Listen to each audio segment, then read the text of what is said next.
children, welcome to the English class. In this video we are going to continue the preposition. Okay, in last video we have seen the definition of preposition and we are discussing the preposition of time. Okay, now we are going to recapitulate few preposition and we will move on to the remaining time prepositions. Okay, so last video la vandu nama preposition na enna, preposition of time la ஒரு 7 prepositions பார்த்தோம். அதை குவிக்காக recall பண்ணிவிட்டு நம்ம மீதி இருக்கிற டைமை குறிக்கிற ப்ரிப்போசிஷன்ஸை இந்த வீடியோவில் பார்க்கலாம். So first, what is preposition? Prepositions are words which shows a relationship between a noun or a pronoun to the remaining part of the sentence. Preposition என்ன பண்ணும்? ஒரு நவுனை வந்து அல்லது ஒரு pronoun அல்லது gerund remaining part of the sentence கூட connect பண்ணி சொல்கிறது தான் என்னது ப்ரிப்போசிஷன் பார்த்தோம் இல்லையா? So preposition always comes before a noun or a pronoun. Noun அல்லது ஒரு ப்ரொனவுனுக்கு முன்னாடி தான் ப்ரிப்போசிஷன் வரும் அப்படின்னு சொல்கிறாங்க, சரியா? ஸோ அதில் ப்ரிப்போசிஷனில் நான் வந்து காமனாக என்ன 3ஆக பிரிக்கலாம். Preposition of time, preposition of place, preposition of மூமெண்ட்டுன்னு பிரிக்கலாம். ஆனால் நான் உங்களுக்கு 5ஆக பிரித்து சொல்லியிருக்கேன். Preposition of time, preposition of place, preposition of movement, preposition of travel, preposition of direction அப்படின்னு சொல்லிட்டு உங்களுக்கு நான் 5ஆக சொல்ல போகிறேன் உங்களுக்கு. ஸோ இப்போ நம்ம ஃபர்ஸ்ட் ப்ரிப்போசிஷன் ஆஃப் டைம் பார்த்துட்ருக்கோம். அதில் நம்ம காமனாக பார்த்தது என்னென்னலாம் அப்படிங்கிறத ஒரு நிமிஷம் ரீகால் பண்ணிடலாம். ஸோ என்னென்னு பாருங்கள். First one, at. Preposition of டைமில் அட் எங்கே வரும்னு பாருங்கள். சரி, ரீகால் பண்ணிக்கிட்டே இருந்தால் மட்டும்தான் ப்ரிப்போசிஷன் புரியும். ஏன்னா நான் லாஸ்ட் வீடியோலேயே உங்ககிட்ட சொல்லியிருக்கேன், same preposition might be used in 2 ways. It denotes a place or else it denotes a time. சில ப்ரிப்போசிஷன் வந்து ஒரே ப்ரிப்போசிஷன் டைமையும் குறிக்கும், பிளேஸையும் குறிக்கும். அதனால் நீங்கள் எந்த இடத்துல டைமை குறிக்குது, எந்த இடத்துல பிளேஸை குறிக்குதுங்கிறத நீங்கள் ரூல்ஸை நல்லா தெரிஞ்சுக்கிட்டால் மட்டும்தான் உங்களால் ஈஸியாக மார்க் வாங்க முடியும். இல்லைனா வந்து உங்களுக்கு கன்ஃபியூஸ் பண்ணும். ஸோ இப்போ நம்ம பார்த்துட்ருக்கிறது ப்ரிப்போசிஷன் ஆஃப் டைம், காலத்தை நேரத்தை குறிக்கிற ப்ரிப்போசிஷனை தான் நம்ம பார்த்துட்ருக்கோம். ஸோ ஃபர்ஸ்ட் என்ன பார்த்தோன்னா அட் பார்த்தோம். அட் வந்து எங்கே அப்படின்னு யூஸ் பண்ணுவோன்னா ஒரு டைம், ஸ்பெசிஃபிக்கான டைம், கிளாக் டைம், கரெக்டாக அக்யூரேட்டாக ஷார்ப்பாக சொல்லக்கூடிய நேரங்களில் நீங்கள் என்ன யூஸ் பண்ணலாம்? அட் யூஸ் பண்ணலாம். அதே சமயத்தில் அட்டு நீங்கள் வந்து மார்னிங், ஈவினிங், ஆஃப்டர்நூன்ற வேர்டுக்கு நீங்கள் யூஸ் பண்ணக்கூடாது. மார்னிங்னா ஜென்ரலாக மார்னிங், அவ்வளோதான். அதை குறிப்பிட்டு ஏதாவது டைமை சொன்னால் தான் நீங்கள் அட் யூஸ் பண்ணணும். ஸோ மார்னிங், ஈவினிங், ஆஃப்டர்நூனில் நீங்கள் அட் யூஸ் பண்ணக்கூடாது. அதுக்கப்புறம் வேறு எங்கெல்லாம் ஆட் யூஸ் பண்ணலான்னு பார்த்தீங்கன்னா, ஃபெஸ்டிவல் சொல்கிற இடத்துல ஏன்னா குறிப்பிட்டு ஒரு ஃபெஸ்டிவலை தான் நம்ம சொல்லுவோம், ஆட் யூஸ் பண்ணலாம். அதே மாதிரி ஏஜ், ஹியூமன் ஏஜ் சொல்லும் போது நம்ம ஆட் யூஸ் பண்ணலாம். அப்புறம் நைட், நூன், டான், டஸ்க் இந்த வார்த்தைகள்லாம் வரும்போது நம்ம ஆட் யூஸ் பண்ணலாம்.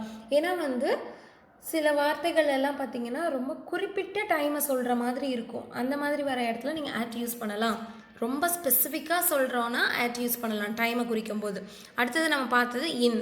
இன் வந்து அட்டுக்கு அப்படியே ஆப்போசிட். ஜென்ரலாக டைமை சொல்கிறது தான் நீங்கள் இன் யூஸ் பண்ணலாம். இயர்ஸ், வருஷங்களை சொல்லும்போது, மாதங்களை சொல்லும்போது, சீசன்ஸை சொல்லும்போது, அதே மாதிரி செஞ்சுரிஸ் சொல்லும்போது, அப்புறம் மார்னிங், ஈவினிங், ஆஃப்டர்நூன்ற வேர்ட் சொல்லும் போதெல்லாம் நீங்கள் என்ன யூஸ் பண்ணலாம்? ஆட் யூஸ் பண்ணலாம். எக்ஸாம்பிள்லாம் கொடுத்துருக்காங்க பாருங்கள். She was born in 1990. they visited the place in summer.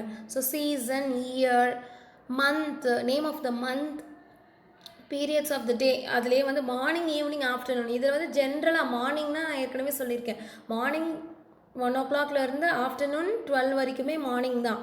அப்புறம் 1 o'clockலேருந்து 6 o'clock வரைக்குமே வந்து அது 6 இல்லை 4 o'clock வரைக்கும் ஆஃப்டர்நூன், அதுக்கப்புறம் ஈவினிங் தான். இவ்வளோ நேரங்கள் இருக்குது. இதில் ஏதாவது ஒரு நேரத்தை குறிப்பிட்டு சொன்னாங்கன்னா ஆட் யூஸ் பண்ணணும். இல்லை வெறும் மார்னிங், ஈவினிங், ஆஃப்டர்நூன் சொன்னாங்கன்னா நீங்கள் இன் யூஸ் பண்ணணும். ஓகேவா? அடுத்தது என்ன பார்த்தோம்? ஆன் பார்த்தோம். ஆன் எங்கே யூஸ் பண்ணுவோம்? ஆன் வந்து ஒரே ஒரு தேதி, ஒரே ஒரு டேட்டு, அந்த டேட்டை சொல்லும் போதோ இல்லை ஒரு டே சொல்லும் போதோ இல்லை பர்த்டே இல்லை ஆனிவர்சரி, ஏதாவது ஒரு ஸ்பெஷல் டே, அந்த டே சொல்லும் போது நீங்கள் என்ன யூஸ் பண்ணணும்? ஆன் யூஸ் பண்ணணும். ஸோ இங்கே எக்ஸாம்பிள் என்ன பார்த்தோம்? we went to see a movie on Tuesday. So days சொல்லும் போது நீங்கள் என்ன யூஸ் பண்ணணும்? ஆன் யூஸ் பண்ணணும். மந்த்து சொல்லும் போது நீங்கள் இன் யூஸ் பண்ணணும். அதுலேயே ஸ்பெசிஃபிக்காக டைமை சொல்லும் போது நீங்கள் ஆட் யூஸ் பண்ணணும். ஓகேவா? ஸோ ஆனை வந்து நீங்கள் மார்னிங், ஆஃப்டர்நூன், ஈவினிங்கில் கூட யூஸ் பண்ணலாம்னு சொல்லியிருக்காங்க. ஆனால் என்ன, எங்கே எப்படி யூஸ் பண்ணணும்? அதுக்கு முன்னாடி அட்ஜெக்டிவ்ஸ் வந்திருக்கும். So afternoon, hot afternoon, night like this, இந்த மாதிரி. அப்புறம் ப்ளசன்ட் மார்னிங், இந்த மாதிரி அந்த டைமை மார்னிங், ஆஃப்டர்நூன், ஈவினிங்கை டிஸ்கிரைப் பண்ணி சொல்லும்போது அதுக்கு முன்னாடி அட்ஜெக்டிவ் ஏதாவது வந்துருந்துச்சுன்னா நீங்கள் அங்கே என்ன யூஸ் பண்ணிக்கலாம்? ஆன் யூஸ் பண்ணிக்கலாம். அடுத்தது என்ன பார்த்தோம்? டியூரிங் பார்த்தோம் இல்லையா? ஸோ டியூரிங் பாருங்கள், during maybe used instead of in. During வந்து இன் மாதிரியே நம்ம சில நேரங்களில் யூஸ் பண்ணலாம். ஆனால் டியூரிங் கரெக்டாக நம்ம எங்கே யூஸ் பண்ணணும் அப்படின்னா, ஒரு குறிப்பிட்ட நேரத்தில் ஆக்ஷன் கண்டினியூஸாக நடந்துக்கிட்டே இருந்தா. I was reading during morning. நான் காலையில் முழுக்க படிச்சுக்கிட்டே இருந்தேன். இல்லைனா I was sleeping during the night. நான் நைட்டு முழுக்க தூங்கிட்டே இருந்தேன். ஒரு நேரத்தை சொன்னாலும் அந்த நேரம் முழுக்க நீங்கள் ஒரு சேம் ஆக்ஷனை யூஸ் பண்ணிகிட்டே இருந்தீங்கன்னா அங்கே என்ன யூஸ் பண்ணலாம்? டியூரிங் யூஸ் பண்ணலாம்.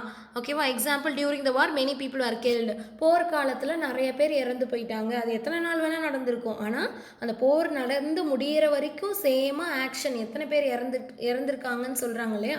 இப்போ டியூரிங்னா ஒரு டைம் டியூரேஷன், சரியா? குறிப்பிட்ட நேரத்தில் ஒரு ஆக்ஷன் எப்படி நடந்துச்சு அப்படின்னு சொல்கிறது டியூரிங். கண்டினியூஸாக அந்த ஆக்ஷன் நடந்துக்கிட்டே இருந்தால் டியூரிங். அடுத்தது பை பார்த்தோம். பைக்கு நிறைய யூசேஜ் இருக்குது. ஸோ இங்கே ஃபர்ஸ்ட் நம்ம டைம் எப்படி நம்ம பை குறிக்குது அப்படின்னு பார்க்குறோம். ரீசெண்டாக நடந்தது, லேட்டஸ்ட்டாக நடக்கிறது டைம். லேட்டஸ்ட் அப்படின்னா ரீசெண்டாக நடந்த ஒரு விஷயத்த சொல்லும் போது நீங்கள் என்ன யூஸ் பண்ணலாம்?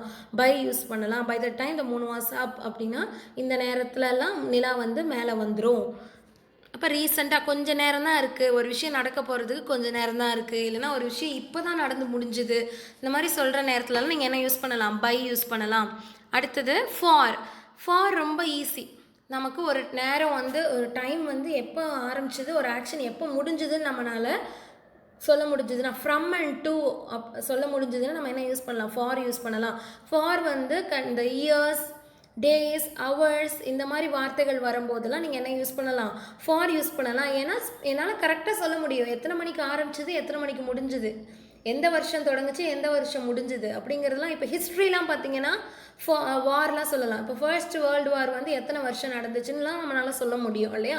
அப்போ ஒரு ஆக்ஷன் எந்த நேரத்தில் தொடங்குச்சு, எந்த நேரத்தில் முடிஞ்சுதுன்னு நம்மளால் ரெண்டையுமே சொல்ல முடிஞ்சால் அங்கே நம்ம என்ன யூஸ் பண்ணலாம்? ஃபார் யூஸ் பண்ணலான்னு பார்த்தோம். அடுத்தது என்னன்னு பாருங்கள். சின்ஸ் எக்ஸாம்பிள் பாருங்கள். She will not be here for another 3 hours. So அவள் இங்கே 3 மணி நேரத்துக்கு, அடுத்த 3 மணி நேரத்துக்கு அவள் இருக்க மாட்டாள். அப்போ கரெக்டாக நேரங்களை நம்மளால் கணிச்சு டிஃபைன் பண்ணி சொல்ல முடிஞ்சதுன்னா நீங்கள் அங்கே ஃபார் யூஸ் பண்ணலாம். அதுக்கு ஆப்போசிட் தான் நம்ம சின்ஸ். சின்ஸ் வந்து நம்ம டைமோடைய பிகினிங்கை மட்டும்தான் சொல்ல முடியும், எந்த நேரத்தில் தொடங்குச்சுன்னு மட்டும்தான் சொல்ல முடியும், எண்ட் ஆஃப் த பீரியட் நம்மளால் சொல்ல முடியாது. அதுக்கு தான் நான் உங்களுக்கு COVID-19 எக்ஸாம்பிள் சொன்னேன்.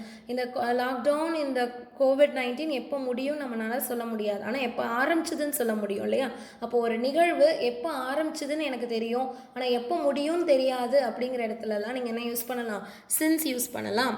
அதுக்கு example, he has lived here since 1980. 1980லேருந்து அவன் இங்கே வாழ்ந்துட்டு வரா. ஓகேவா? அடுத்தது இப்போ நம்ம அடுத்தது என்ன பார்க்க போகிறோன்னா டீட்டெயிலாக ஃப்ரம் பார்க்க போகிறோம். இதுவும் வந்து டைமை குறிக்கிற ப்ரிப்போசிஷன் தான். From indicates the starting point of an action in the past or future. It is always used with to or till. So இங்கே என்ன பண்ணுவோன்னா, ஃப்ரம் உங்களுக்கே தெரியும், பிகினிங் தான். எப்போ தொடங்குச்சு ஒரு ஆக்ஷன், எப்போ தொடங்குச்சு, பாஸ்ட் அல்லது ஃப்யூச்சர். ஃப்யூச்சரில் தொடங்குற மாதிரியும் சொல்லலாம். ஆனால் இந்த ஃப்ரம் எப்போவுமே எது கூட சேர்ந்து வரும்? டூ அல்லது டில் கூட சேர்ந்து வரும் அப்படின்னு சொல்கிறாங்க. டூனா உங்களுக்கு தெரியும், இதிலிருந்து. ஃப்ரம்னா இதிலிருந்து, டூனா இதுவரை, டில்லுனாலும் இதுவரைன்னு தான் அர்த்தம். ஓகேவா? டில் ஆர் யூ ஸ்லீப்பிங்? ஸோ இது வரைக்கும் தூங்கிட்டே தான் இருக்கியா? இப்போ டூக்கும் டில்லுக்கும் சேம் மீனிங் தான், இதுவரை, இதுவரைக்கும்னு அர்த்தம். சரியா? ஃப்ரம் எப்போவுமே தனியாக வராது. ஃப்ரம் இருந்தால் கண்டிப்பாக என்ன இருக்கும்? டூன்ற ஒரு வேர்டு இருக்கும். அப்படி இல்லைனா டில்லுன்ற ஒரு வேர்டு இருக்குன்னு சொல்கிறாங்க. ஃப்ரம் எங்கே யூஸ் பண்ணுவோம்? Starting point of an action. ஒரு ஆக்ஷன் தொடங்குற இடத்துல நம்ம ஃப்ரம் யூஸ் பண்ணுவோம். they lived here from 1980 till 1990.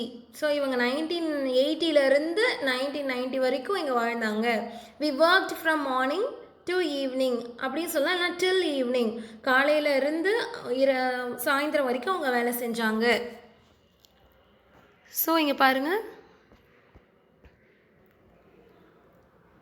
Starting பாயிண்ட்லேருந்து அது என்ன ஆக்ஷனாக வேணால் இருக்கலாம், பாஸ்ட் ஆர் ஃப்யூச்சர், ஏதாவது ஒரு ஸ்டார்டிங் ஆக்ஷன் சொல்லிவிட்டு கூட எது வரும், டு ஆர் டில் வரும். So they lived hear from 1980, 1980ல் இருந்து 1990 வரைக்கும் அவங்க வாழ்ந்திருக்காங்க. அப்போ வந்து ஒரு ஆக்ஷன் நமக்கு பிகினிங்கும் தெரியும் எண்டும் தெரியும், அதாவது ஃப்ரம்னாலே beginning of the action.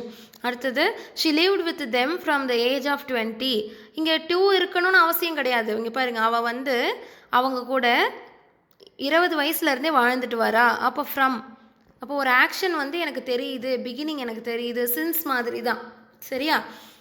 He lives in his office from 9 AM to 5 PM. So அவன் ஆஃபீஸில் 9 மணிலேருந்து 5 மணி வரைக்கும் அவன் வேலை செஞ்சான், லிவ்ஸ் அங்கே இருந்தான். ஓகேவா? She is interested in the period from 1950 to 1960. அவளுக்கு இந்த 1950லேருந்து 1960 பற்றி படிக்கிறதுல தான் இன்ட்ரெஸ்ட் இருந்துச்சு அப்படின்னு சொல்கிறாங்க. இப்போ ஃப்ரம்ங்கிறது தனியாகவும் வரும் ஒரு சென்டென்ஸில், அப்படி இல்லைன்னா டூ கூட சேர்ந்து வரும். ஸோ ஃப்ரம்னா என்னது, ஸ்டார்டிங் பாயிண்ட், டூனா எண்டிங் பாயிண்ட். ஓகேவா? ஸோ இதுவும் சில நேரங்களில் ப்ரிப்போசிஷனில் கேட்குறாங்க, ரொம்ப ஈஸி. அதே மாதிரி ஃப்ரம் வேறு எங்கே வரும்னு பார்த்தீங்கன்னா, ஷீ வாஸ் அஃபெக்டட் ஃப்ரம்னு சொல்லுவாங்க, அஃபெக்டட் ஃப்ரம் ஃபீவர். இப்போ அங்கே உடம்பு சரியில்லை அப்படிங்கிற இடத்துல கூட நீங்கள் என்ன யூஸ் பண்ணலாம், ஃப்ரம்ங்கிற வேர்டு யூஸ் பண்ணலாம். ஓகேவா? Next till or until. நீங்கள் வந்து ப்ரிப்போசிஷன் நான் கொடுத்துருக்கிறது மட்டும்தான் வரும்னு நினைக்காதீங்க. சில நேரங்களில் லாஜிக்காக நமக்கு ஆன்சர் புரியும். இங்கிலீஷ் வந்து நமக்கு செகண்டரி லாங்குவேஜாக இருந்தாலும் லாஜிக்காகவே சில ஆன்சர் நமக்கு ரூல்ஸே தெரியலனாலும் லாஜிக்காக இதுதான் கரெக்டுன்னு தோணும். சரியா? அந்த மாதிரி லாஜிக்காக ஆன்சர் தெரிஞ்சதுன்னா கரெக்டாக எழுதுங்க. ஓகேவா? ஸோ அடுத்தது பாருங்கள், till or until. Till or until are used to show something happening or done up to a particular point in time and then stopping. So இங்கே வந்து என்ன சொல்கிறாங்க, example, he is expected to be here till or until the end of the week. I was employed by the company until 1980. அதாவது ஒரு action தொடங்கி இருக்கும், அது சில குறிப்பிட்ட நேரத்தில் முடிஞ்சிருக்கும் அந்த ஆக்ஷன் அப்படின்னு சொல்கிறாங்க. ஓகேவா? Something happening or done up to a particular point in time and then stopping. ஒரு ஆக்ஷன் நடந்துட்டுருக்கும், ஆனால் ஒரு குறிப்பிட்ட நேரத்தில் அந்த ஆக்ஷன் முடிஞ்சிருக்கும். அந்த இடத்துல நீங்கள் என்ன யூஸ் பண்ணலாம், டில் ஆர் அன்டில் யூஸ் பண்ணலாம்னு சொல்கிறாங்க. புரியுதா சொல்கிறது? ஒரு action something happening or ton, ஏதோ ஒரு ஆக்ஷன் நடந்துக்கிட்டு இருக்கும், இல்லைனா அந்த ஆக்ஷன் முடியும். எப்போ முடியும், particular point of time then stopping. நடந்துக்கிட்டே இருக்கும் ஒரு ஆக்ஷன், ஆனால் ஒரு குறிப்பிட்ட நேரத்தில் என்ன ஆகிடும், அந்த ஆக்ஷன் கம்ப்ளீட்டாக நின்று போயிடும். அதாவது டில் ஆர் அன்டிலுங்கிறது எதை குறிக்கிறது அப்படின்னா எண்டு. நம்ம டூ சொன்னோம்ல, அதே மாதிரி எண்டை குறிக்கிறது தான் என்னது, டில் ஆர் அன்டில். ஸோ எக்ஸாம்பிள் பாருங்கள், he is expected to be here until or till the end of the weekன்னு சொல்கிறாங்க. ரெண்டில் ஏதாவது ஒன்று போடலாம். ஸோ அவங்க என்ன சொல்கிறாங்க, இந்த வாரத்துக்கு இறுதியில் அவங்க இங்கே இருக்கணும் அப்படின்னு சொல்லி எல்லாம் எதிர்பார்க்குறாங்க அப்படின்னு சொல்கிறாங்க. ஓகேவா? I was employed by the company until 1980. So இந்த நான் 1980 வரைக்கும் நான் அந்த கம்பெனியில் வேலை செஞ்சுட்டு இருந்தேன். அப்போனா இப்போ அவங்க வேலை செய்யலை. அப்போது ஒரு ஆக்ஷன் ஏதோ ஒரு பீரியடில் நடந்துகிட்ருக்கு, ஆனால் குறிப்பிட்ட பீரியடில் அந்த ஆக்ஷன் ஸ்டாப் ஆகிடுச்சு. நான் நடந்துகிட்டு இருந்த ஆக்ஷன் ஒரு சர்டைன் பீரியடில் ஸ்டாப் ஆகிடுச்சு அப்படின்னா நீங்கள் அங்கே என்ன யூஸ் பண்ணலாம், டில் ஆர் அன்டில் யூஸ் பண்ணலாம்.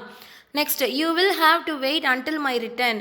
ஸோ நீ வந்து எது வரைக்கும் வெயிட் பண்ணால் போதும், நான் மறுபடியும் திரும்பி வர வரைக்கும் வெயிட் பண்ணால் போதும். அப்போ வெயிட் பண்ணுறதுங்கிற ஒரு ஆக்ஷன், ஆனால் அந்த ஆக்ஷன் முடிச்சிடலாம், எப்போ முடிக்கலாம், வெயிட் பண்ணுறது எப்போ நிறுத்திக்கலாம், நான் திரும்பி வந்தோடனே நீ வெயிட் பண்ண தேவையில்லைன்னு சொல்கிறாங்க. அதுதான் வந்து டில் ஆர் அன்டிலோட யூசேஜ். ஸோ இங்கே என்ன சொல்கிறாங்கன்னா, டில் ஆர் அன்டில், நீங்கள் அன்டில் மட்டும் ஞாபகம் வச்சுக்கோங்க. அன்டில் எங்கே யூஸ் பண்ணணும்னா, ஒரு ஆக்ஷன் நடந்துட்டுருக்கும், அந்த ஆக்ஷன்ஸ் குறிப்பிட்ட நேரத்தில் முடிஞ்சிடும், ஸ்டாப் ஆகிடும். அந்த மாதிரி இடத்துல நீங்கள் என்ன யூஸ் பண்ணலாம், அன்டில் யூஸ் பண்ணலாம்.